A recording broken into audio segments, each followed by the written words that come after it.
2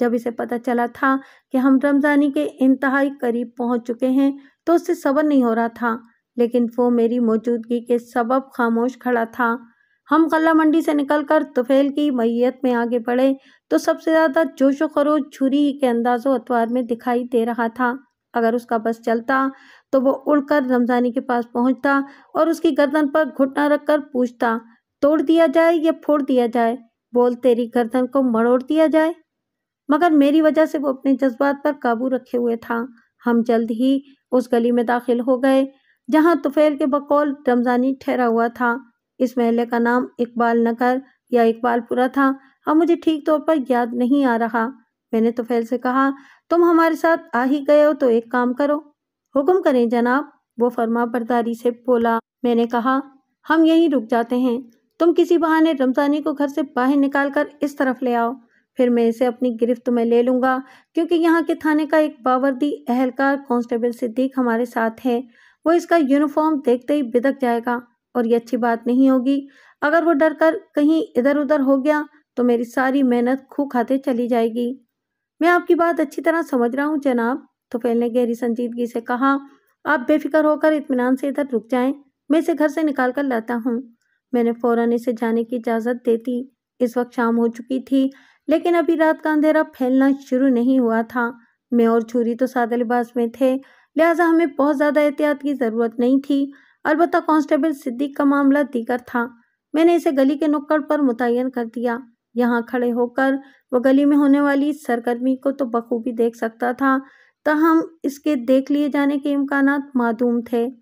تم ایک خاموش تماشائی کی طرح یہاں کھڑے ہو کر ہماری کارروائی دیکھو گے، میں نے کانسٹیبل صدیق سے کہا۔ اگر تمہاری ضرورت محسوس ہوئی تو میں تمہیں آواز دے لوں گا۔ ٹھیک ہے ملک صاحب، جو آپ کا حکم، وہ اس بات میں گردن ہلاتے ہوئے بولا۔ میں جھوری کو اپنے ساتھ لے کر چند قدم آگے گیا۔ یہاں سے اس گھر کے داخلی دروازے کو بآسانی دیکھا جا سکتا تھا جہاں ان دنوں رمضانی کا قیام تھا۔ ہم دونوں اس طرح روبرو کھڑے ہو گئے کہ جھوری کی پشت اور میرا منہ اس جانب تھا جدھر سے طفیل نے رمضانی کو لے کر آنا تھا۔ میں نے اپنے ٹارگٹ پر نگاہ جماتے ہوئے جھوری سے کہا، جھوری، یہ طفیل تو بہت ہی کام کا بندہ ثابت ہوا ہے۔ میرا خیال ہے کہ اب ہمیں آرتی فیض محمد سے ملنے کی کوئی ضرورت نہیں۔ ہم جس مقصد کے لیے ٹوبہ ٹیک سنگھ سے سمندری آئے ہیں وہ پورا ہونے ہی والا ہے۔ مجھے بھی یہی محسوس ہو رہا ہے جناب، وہ تائیدی انداز میں بولا، لیکن جب یہ مقصد پورا ہو جائے تو آپ کو میرا ایک کام کرنا ہوگا۔ کیسا کام جھوری؟ میں نے الجھن زدہ نظروں سے اس کی طرف دیکھا۔ وہ عاجزانہ انداز میں بولا، جناب، گلابو تو ہمیشہ کے لیے دنیا چھوڑ کر چلی گئی، میں کبھی بھی اسے حاصل نہیں کر سکوں گا، اور اس بات کے بھی امکانات نظر نہیں آتے کہ میں رمضانی سے جوئے میں جیتے ہوئے 2000 روپے وصول کر سکوں۔ اول تو اس کی جیب سے پھوٹی کوڑی نہیں نکلے گی، دوئم آپ اسے گرفتار کر کے عدالت کے حوالے کریں گے، جہاں سے وہ سیدھا یا تو پھانسی کے تختے پر جائے گا اور یا پھر عمر قید کی سزا لے کر جیل چلا جائے گا۔ ہر صورت میں میرے ہاتھ تو کچھ بھی نہ آیا۔ تم کیا چاہتے ہو؟ صاف صاف بتاؤ، میں نے ٹھہرے ہوئے لہجے میں کہا۔ صورتحال تمہارے سامنے ہے، تمہارا یہ اندازہ بھی بالکل درست ہے کہ تمہارے ہاتھ کچھ نہیں لگے گا۔ وہ دونوں ہاتھ پھیلا کر مجھے دکھاتے ہوئے بولا، جب ہر صورت میں ان ہاتھوں کو خالی ہی رہنا ہے تو آپ مجھے اتنا موقع تو دے دیں کہ میں اپنے ہاتھوں کی کھجلی مٹا سکوں۔ اوہ، تو تم رمضانی کی مرمت کر کے اپنے ہاتھوں کی کھجلی مٹانا چاہتے ہو؟ میں نے اسے گھور کر دیکھا۔ وہ جلدی سے اس بات میں گردن ہلاتے ہوئے بولا، جی سرکار، اور یہ موقع اس کام کے لیے بہت موزوں ہے۔ وہ منوس جیسے یہاں پہنچے، آپ 5-10 منٹ کے لیے اسے میرے حوالے کر دیں اور کچھ نہ صحیح میرا کلیجہ تو ٹھنڈا ہو جائے گا نا۔ میں نے چند لمحات کی سوچ بچار کے بعد جھوری کو اس کی خواہش پوری کرنے کی اجازت دے دی، مگر تنبیہی انداز میں اس پر یہ بھی واضح کر دیا، صرف 5 منٹ ملیں گے تمہیں، اور اس بات کا خیال رکھنا کہ اس کی ہڈی پسلی سلامت رہے اور ظاہری بڑی چوٹ بھی کوئی نہ لگے اس کے بدن پر۔ آپ فکر نہ کریں جناب، میرے لیے 5 منٹ کافی ہیں، وہ مضبوط لہجے میں بولا۔ میں آپ کی ہدایت کا بھی پورا خیال رکھوں گا۔ ادھر جھوری کی بات ختم ہوئی، ادھر مذکورہ گھر میں سے درمیانے قد کا ایک شخص برآمد ہوا۔ طفیل اور اس کے درمیان کوئی بات ہوئی، پھر وہ دونوں ہماری جانب قدم بڑھانے لگے۔ میں رمضانی کو صورت سے نہیں پہچانتا تھا، مگر طفیل کی ہمراہی میں ہماری طرف آنے والا رمضانی کے سوا اور کوئی نہیں ہو سکتا تھا۔ میں نے جھوری سے مخاطب ہوتے ہوئے کہا، تمہارا شکار طفیل کے ساتھ گھر سے نکل چکا ہے۔ وہ لوگ جیسے ہی تمہاری پشت پر پہنچیں گے میں کھنکار کر تمہیں مطلع کر دوں گا۔ تم ایک لمحہ بھی ضائع کیے بغیر شروع ہو جانا اور خاص ذرا ہولا ہی رکھنا۔ جھوری کوئی جواب دینے کے بجائے اپنے ہاتھوں کی مٹھیوں کو کھول بند کرنے لگا۔ منظر میرے تھانے کی حوالات کا تھا اور اس وقت رات کا 1:30 بجا تھا۔ ہم کوئی گھنٹہ بھر پہلے سمندری سے یہاں پہنچے تھے اور یہ بتانے کی تو ضرورت ہی نہیں کہ رمضانی کو میں گرفتار کر کے اپنے ساتھ لے آیا تھا۔ میری اجازت پا کر جھوری نے وہیں محلہ اقبال پورہ میں رمضانی کی اچھی خاصی خاطر تواضع کر دی تھی۔ باقی کسر پچھلے آدھے گھنٹے میں حوالدار خالق چوہان نے پوری کر دی تھی۔ نتیجتاً اس خبیث اور خچر رمضانی نے اپنے جرم کا اقبال کر لیا تھا۔ اس کے اقبالی بیان کے مطابق چند روز پہلے جب ایک رات وہ اپنی بیوی نصیبو عرف گلابو کو جھوری کے ہاتھ جوئے میں ہارنے کے بعد گھر پہنچا تو بہت اپسیٹ تھا۔ جواری کے اپنے بنائے ہوئے قانون قاعدے کے مطابق اگر کسی شے کو داؤ پر لگا کر بازی ہار جائیں تو پھر ہر صورت میں وہ شے جیتنے والے کے حوالے کرنا پڑتی ہے، چاہے وہ بیوی ہی کیوں نہ ہو۔ رمضانی کو بھی نصیبو اب جھوری کے حوالے کرنا ہی تھی، لیکن وہ ایسا نہیں چاہتا تھا۔ اس نے جھوری سے ایک دن کی مہلت بھی اسی لیے لی تھی کہ اس دوران میں وہ نصیبو اور گوشی کو لے کر خاموشی سے کہیں چلا جائے۔ وہ گھر میں داخل ہوا تو نصیبو کو آواز دی، لیکن اس کی طرف سے کوئی جواب نہیں ملا۔ آخر وہ اسے ڈھونڈتے ہوئے گھر کے آخری کمرے میں پہنچ گیا۔ اس نے دیکھا نصیبو کمرے کے فرش پر چت لیٹی ہوئی تھی اور ننھا گوشی اس کے پیٹ پر اوندھا پڑا اپنی خوراک حاصل کرنے کی کوشش کر رہا تھا۔ نصیبو کی بند آنکھیں دیکھ کر رمضانی یہی سمجھا کہ وہ سو رہی ہے۔ وہ بآواز بلند اسے پکارنے لگا۔ جب اس پر بھی نصیبو کے بدن میں کوئی جنبش پیدا نہ ہوئی تو بجائے تشویش میں مبتلا ہونے کے اسے طیش آ گیا۔ وہ اکڑوں بیٹھ کر نصیبو کے کندھے پکڑ کر اسے جھنجھوڑنے لگا۔ وہ اسے نیند سے جگانے کی کوشش کر رہا تھا۔ اس کوشش کے دوران میں گوشی نے رونا شروع کر دیا۔ وہ پتہ نہیں کب سے بھوکا تھا۔ وہ اپنی آنتیں تر کرنے کے لیے ایک ماخذ کے ساتھ چھیڑ چھاڑ کر رہا تھا، لہٰذا رمضانی کی جارحانہ کارروائی سے ذرا پسند نہ آئی اور احتجاجاً اس نے رونا شروع کر دیا۔ رمضانی کا ذہن پہلے ہی بے حد پریشان تھا۔ اس صورتحال نے اس کی مت مار دی۔ اس نے گوشی کو کھینچ کر نصیبو کے پیٹ پر سے نیچے اتارا اور ایک طرف پھینک دیا اور دوبارہ جھنجھوڑ کر نصیبو کو جگانے کی کوشش کرنے لگا، اور جبھی اسے احساس ہوا کہ وہ اس دنیا سے اس دنیا میں منتقل ہو چکی ہے، نصیبو کی مردہ حالت نے جیسے اس کے پریشان ذہن پر بوکھلاہٹ کا ماؤنٹ ایورسٹ گرا دیا۔ وہ بے ساختہ اٹھا اور گھبرا کر دروازے کی طرف پلٹا۔ اسی اندھا دھند پلٹ میں اس کا پاؤں ننھے گوشی کے پیٹ پر پڑا۔ اس معصوم نے کربناک ہچکی لی اور بے آب مچھلی کے مانند تڑپنے لگا۔ رمضانی وحشت زدہ انداز میں اسے دیکھتا رہ گیا۔ گوشی کے بدن نے 2-3 خوفناک جھٹکے لیے اور ساکت ہو گیا۔ رمضانی بنیادی طور پر ایک بے حس، خود غرض اور ظالم انسان تھا۔ اس کی جگہ اگر کوئی اور شخص ہوتا تو اس صورتحال میں اپنے بیوی بچے کو چھوڑ کر کہیں جانے کے بارے میں سوچتا بھی نہیں، مگر اسے ایسا لگا کہ اگر وہ وہاں رک گیا تو پولیس اسے نصیبو اور گوشی کے قتل کے الزام میں گرفتار کر کے لے جائے گی۔ چنانچہ اس نے کمروں کے دروازے بند کیے، گھر کے بیرونی دروازے پر تالا ڈالا اور راتوں رات سعود آباد سے نکل گیا۔ وہ سعود آباد ٹوبہ ٹیک سنگھ سے نکل کر کس طرح سمندری پہنچا، یہ داستان بیان کرنا صفحات ضائع کرنے کے مترادف ہوگا۔ اس نے فیض احمد آڑتی کو کیسے رام کیا، اس کی تفصیل طفیل بتا ہی چکا تھا۔ اس کیس کی تفتیش کے دوران میں ایک مرتبہ مجھے فیض محمد سے بھی ملنے کا اتفاق ہوا۔ میں اس سے پوچھے بنا نہ رہ سکا، فیض صاحب، یہ کمبخت رمضانی آپ کو پہلے بھی ایک مرتبہ دھوکہ دے کر جا چکا تھا، اس کے باوجود آپ نے اسے اپنے پاس ملازم رکھ لیا، یہ کوئی دانش مندی والی بات تو نہیں تھی؟ فیض احمد کی عمر 50 سے زیادہ تھی۔ اس نے ہلکی ہلکی داڑھی رکھی ہوئی تھی اور نظر کا چشمہ لگاتا تھا۔ وہ چہرے سے بہت ہی معقول اور شریف النفس دکھائی دیتا تھا۔ میرے استفسار پر وہ زیر لب مسکرایا اور دھیمے لہجے میں بولا، ملک صاحب، دانش مندی اور عقل مندی کا تعلق دماغ سے ہے، مگر میں دماغ کے بجائے دل کا استعمال زیادہ کرتا ہوں۔ میرے بزرگوں نے مجھے یہی تعلیم دی ہے کہ مسلمان کی زبان کا اعتبار کرنا چاہیے، اور میں نے رمضانی کی بات کا یقین اس لیے کر لیا کہ وہ ایک مسلمان ہے۔ لیکن یہ بھی تو دیکھیں کہ 2 سال پہلے یہی رمضانی آپ کو کتنا بڑا دھوکہ دے کر یہاں سے فرار ہو گیا تھا۔ میں نے ٹھہرے ہوئے لہجے میں کہا، پھر بھی اس کے سکون اور اطمینان میں ذرا فرق نہ آیا۔